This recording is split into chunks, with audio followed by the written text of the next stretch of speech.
मुफ्ती सलमान अजहरी ने गोदी मीडिया को लगाई लताड़। और इस ठग लाइफ की ना एक्चुअली बहुत ज़्यादा ज़रूरत है गोदी मीडिया को। That's why I am wearing these glasses with support thug life. वैसे ना गोदी मीडिया को टाइम टू टाइम ऐसी फटकार मिलती रहे तो वो थोड़ा कंट्रोल में तो खैर तब भी नहीं रहते। हाय हेलो नमस्ते जी सत श्री अकाल अस्सलाम वालेकुम। मैं निधि शर्मा इंडिया से, और जैसा कि आप जानते हैं I am totally against this गोदी मीडिया का एजेंडा प्रोपेगेंडा कि देश को बंटवारा कर दो पहले और फिर अपना शासन करो, जैसे कि अंग्रेज करते थे। अब गोदी मीडिया हम कह रहे हैं, पर गोदी मतलब कौन संचालित कर रहा है इस चीज़ को? अगर मेरे सामने बैठा हुआ मेरा प्यारा सा समझदार दोस्त मेरा इशारा समझ गया तो कमेंट सेक्शन में बताओ कि मैं किस महान देश के राजनेता की बात कर रही हूँ जिसकी वजह से ये सारी चीज़ें अपने सेक्युलर नेशन भारत पर हो रही हैं। खैर मुफ्ती साहब और हम लोग इस चीज़ के बिल्कुल अगेंस्ट खड़े होते हैं और ताउम्र खड़े रहेंगे। फिलहाल मुफ्ती साहब को सुन लेते हैं, उसके बाद होगी हमारी प्यार भरी मोहब्बत नुमा गुफ्तगू। वसलामुन अला हबीबिहिल मुस्तफ़ा अम्मा बाद। सबसे पहली बात यह है कि हिंदुस्तान के जो हालात ख़राब हो रहे हैं ये अचानक नहीं हो रहे हैं, पूरा प्री प्लान हो रहे हैं। यानी ख़ास तौर पर एक कम्युनिटी को टारगेट करना और उनको उनके जज्बात पर और उनके मुक़द्दसात पर बार बार हमले करना, जाहिर सी बात है ये कई दिनों से चल रहा है और अब के सालों में ये कुछ ज़्यादा ही गर्म हो गया है। शुरू में ऐसा होता था कि मंदिर मस्जिद के टॉपिक्स चलते रहते थे, बहुत सालों से ये बातें होती थी, लेकिन अब तो ऐसा हो गया कि मुसलमान जिन जिन चीज़ों पर अपने इस आज़ाद मुल्क में अमल करना चाहते हैं उन चीज़ों को टारगेट किया जाता है। मुझे बताइए, आज अगर ये इंडिया आज़ाद मुल्क है, भारत हमारा, सबको साथ में रहने का और अपने अपने धर्म का पालन करने का यहाँ पर मौका मिलता है और इजाज़त आम है, तो फिर ये ख़ास तौर पर मुसलमानों के ख़ास जो रिलीजियस मामलात है उसको क्यों टारगेट किया जाता है? हम कभी जा कर के आज तक बाहर अपना ये प्रोटेस्ट नहीं किए, एहतजाज नहीं किए कि क्रिश्चियन लोग क्या खाते हैं, यहूदी लोग क्या खाते हैं, सिख लोग क्या खाते हैं, हिंदू लोग क्या खाते हैं, लेकिन हम क्या क्या खाते हैं ये इनको बड़ी फ़िक्र है। कुछ ऐसे हैं, मैं देश के पूरे हिंदुओं की बात नहीं करता, बहुत सारे आज भी हैं जो समझदार हैं, बल्कि वो खुद ही डिफेंस में खड़े भी हैं, लेकिन एक ख़ास तबका ऐसा है जिसको कट्टरवाद बनाया गया है। पता नहीं उनको कौन सा भंग पिला करके सड़कों पे उतारा जाता है। वो ख़ास तौर पर हलाल गोश्त, इनको क्या पड़ी है हम हलाल गोश्त किस तरह से खा रहे हैं, बरसों से खा रहे हैं, आज की बात नहीं है। देश आज़ाद हुआ उससे पहले भी जो मुसलमान खाते थे उसी अंदाज से आज भी खा रहे हैं। ये मामला हुआ, औरतें हिजाब पहने तो तकलीफ़ होने लग गई है।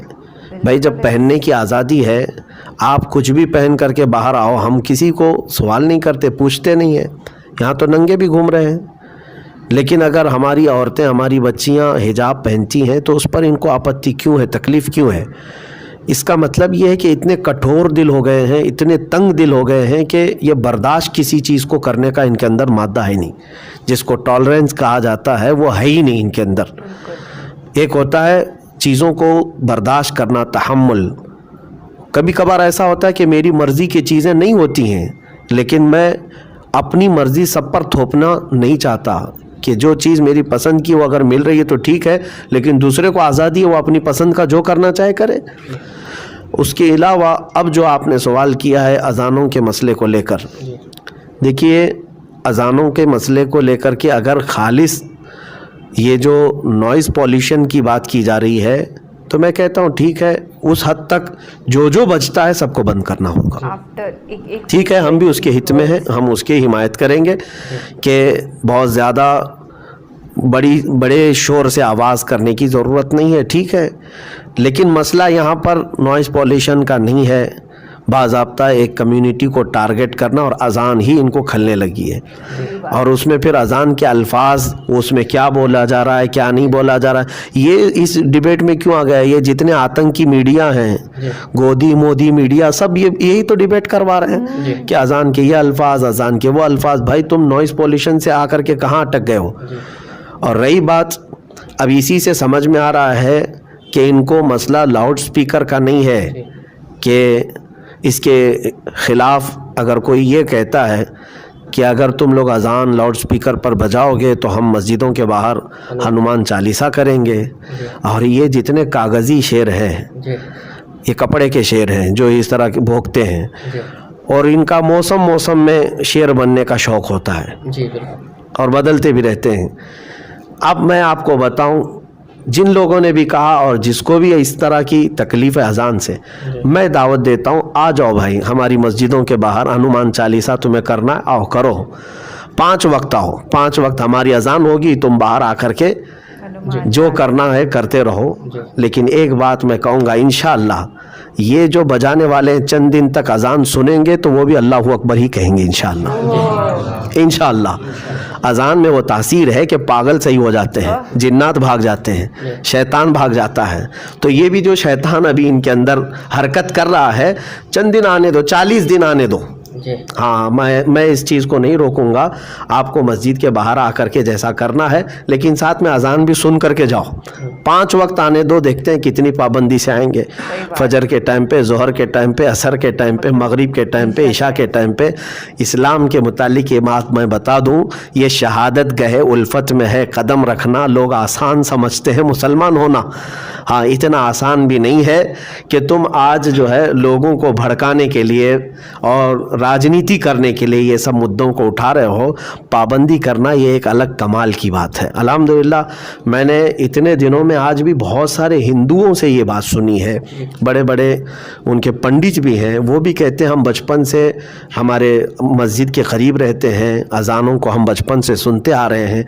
आज ही मैं एक बड़े उनके एक दानिशमंद हैं हिंदुओं के ही, उनसे ये बात सुन रहा था। वो कह रहे थे कि मैंने एक बार सफ़र में इथियोपिया में 10 घंटे का उनका ट्रांजिट था, तो कह रहे थे कि मुझे थकान थी, घर पे फ़ोन भी बात नहीं कर सकता था उस वक्त, जो है एयरपोर्ट पे कहीं जाने का भी वो नहीं था, लेकिन कंटिन्यू मेरे उस वक्त एयरपोर्ट में जब थकान थी तो आवाज़ आ रही थी अल्लाहु अकबर एयरपोर्ट के करीब से।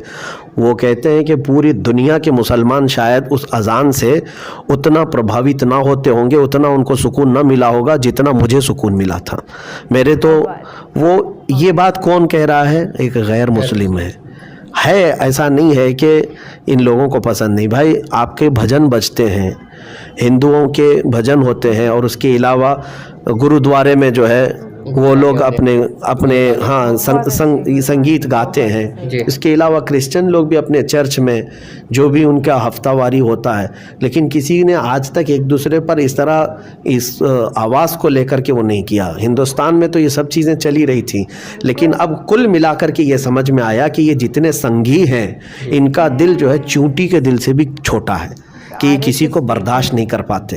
यही तो बात है कि आज ज्ञानवापी मस्जिद के मसले में भाई पूरी सैकड़ों मंदिरें तुम्हारी हैं, वहाँ पर क्या कमी है? कितनी मंदिरें कितने वहाँ पर हैं, एक मस्जिद तुम बर्दाश्त नहीं कर पा रहे हो। इसी से पता चलता है कठोर दिल है। नहीं, जो बात कही जा रही है कि ज्ञानवापी को बता रहा हूँ मंदिर जो है वो तोड़ के मस्जिद बनाएगी, ऐसा उनका कहना है, और यही पिटीशन दाखिल की गई थी। नहीं, ये 1947 के बाद जब ये कोर्ट ने हुक्म दे दिया कि जितने भी धार्मिक स्थल हैं एज इट इज़ वैसी ही रहेंगे, शनाख्त उसी तरह वैसी रहेगी। 1947 के बाद जो मंदिर थी वो मंदिर, जो मस्जिद है वो मस्जिद। तो ये तो 1947 के बाद तो नहीं बनी है ना जी। ज्ञानवापी की तारीख तो बहुत पुरानी है जी। इसका मुकदमा तो 1937 में 35 में भी गया है कोर्ट में जी। आपको पता होगा 1935 में भी कोर्ट में इसी तरह की पिटीशन गई थी जी। और उसके बाद फिर कई मरतबा ये चलता आया। लेकिन 1947 के बाद का इंडिया जो भारत आज़ाद होने के बाद ये जो कानून है कि जो भी धार्मिक स्थल है वो उसी तरह रहेगी, हत्ता कि यहाँ तक भी मैंने देखा कि इसको चैलेंज भी नहीं करना चाहिए अब आगे जा कर के। ये भी कोर्ट ने कहा है कि अगर कोई मंदिर 1947 से पहले का है तो अब कोई जा कर के उस पर भी अपना दावा ना ठोके, इसी तरह मस्जिद पर भी। तो ये चीज़ जब है मुस्तहकम है तो अब क्यों ज़रूरत पेश आ रही है इस चीज़? जिस तरह से यानी बाबरी मस्जिद का फैसला जो है राम मंदिर के हक में आया, तो उसके बाद जो है कुछ ताकतें जो है इस तरह की कोशिश कर रही है, तो क्या लगता है आपको कि मुल्क में और नफरत पैदा करने की कोशिश है? भाई हुकूमत भी तुम्हारी, अखबार भी तुम्हारा, सारी चीज़ें तुम जैसा चाहे वैसे कर लोगे। अरे देश के पॉलिटिकल लीडर्स को साथ में बैठ करके राजनीति की बातें करनी चाहिए, देश के विकास की बातें करनी चाहिए कि कैसे वो इंडिया के यूथ को आगे लेकर के जाएंगे, एजुकेशन फैसिलिटीज़ अच्छी करेंगे, हॉस्पिटल्स अच्छे बनवाएंगे, अनाथ आलयों के अंदर जो मासूम अनाथ बच्चे हैं उनको एक अच्छी तालीम देंगे, इल्म देंगे, एजुकेशन, वो अच्छे से अध्ययन कर पाएँ, ये बातें होनी चाहिए। पर बातें किसकी हो रही है? मंदिर और मस्जिद की। अगर इन मुद्दों को ज़्यादा तवज्जो देंगे ना तो देश के अंदर नफ़रतें ही बढ़ेंगी, ये सच्ची बात है। मर्यादा पुरुषोत्तम श्री रामचंद्र जी की हम बहुत बहुत इज्जत करते हैं और तहे दिल से उनका जो राम राज्य था वैसा एक राम राज्य चाहते हैं, पर ये तो बिल्कुल ऑपोजिट कर रहे हैं। उनके टाइम में कभी भी किसी इंसान को भावात्मक तौर पे सफ़र नहीं करना पड़ता था, सब लोग खुश रहा करते थे उनके राज्य में, चाहे वो कैसे भी सफ़र करते रहे। इतने महान थे हमारे राजा श्री रामचंद्र जी। और आज देखिए ये लोग क्या कर रहे हैं, उनका नाम लेकर के लोगों के अंदर नफ़रतें पैदा कर रहे हैं। इन्होंने बहुत सही बात बोली कि संघी जो है ना, ये लोग इसे बर्दाश्त नहीं कर पाते हैं। आरएसएस वाले लोगों को कोई अगर हिंदू समझता है ना, बजरंग दल के लोगों को कोई सोचे कि ये तो सनातन धर्म के हैं, तो ये तो ऐसा हो गया जैसे आप तालिबानी लोगों को सोचो ये तो मुसलमान हैं, ईमान वाले हैं। आप समझ रहे हैं ना मैं क्या कहना चाह रही हूँ, कि देश के अंदर वो टेरर मचा रहे हैं और टेरर मचाने वाले को क्या कहते हैं? टेररिस्ट। तो देश के अंदर बैठे हुए आतंकवादी हैं वो सब लोग। कभी भी किसी तरीके का कट्टरवाद देश में नहीं पनपना चाहिए, उसी से तो सारी हेट्रेड पैदा होती है। आई सपोर्ट जो मुफ्ती साहब ने कहा, और ये सच्ची बात है कि हमें भी अजान सुनना अच्छा लगता है और मुसलमानों को भी भजन सुनना पसंद है। अच्छा हिंदू मुस्लिम छोड़िए, आप गुरुद्वारे चले जाइए, एनी टाइम वहाँ पे इतना अच्छा आपको प्रसाद मिलेगा, सैकड़ों लोगों के पेट भरते हैं, रोजाना लंगर चलता है। When I had it for the first time it felt like bliss. ये हमारे देश की खूबसूरती है। भारत महान, फेमस था हमेशा से दुनिया भर में इतने सारे रिलीजन्स के होने की वजह से, और ये धर्म हमारे देश से उपजे हैं, तो हर देशवासी को अपने हिसाब से धर्म का पालन करने का हक है। और ये वीडियो एक सनातनी जब बनाता है ना, तो गोदी मीडिया के चेहरे पे और 4 थप्पड़ पड़ते हैं। इस तरीके की भाषा में इस्तेमाल नहीं करती, पर बहुत इंटेंस टॉपिक्स हैं जो देश के अंदर काफ़ी टाइम से चले आ रहे हैं, तो ये सब खत्म हो जाए तो बेहतर है। और देश का हर इंसान एक दूसरे से बेइंतहा मोहब्बत करने लग जाए तो और बेहतर है। मैं अल्लाह सुब्हान व तआला से एक दुआ मांगती हूँ कि दुनिया के हर इंसान को नेक आमाल और मोहब्बत करने की तौफीक अता फरमाए। आमीन।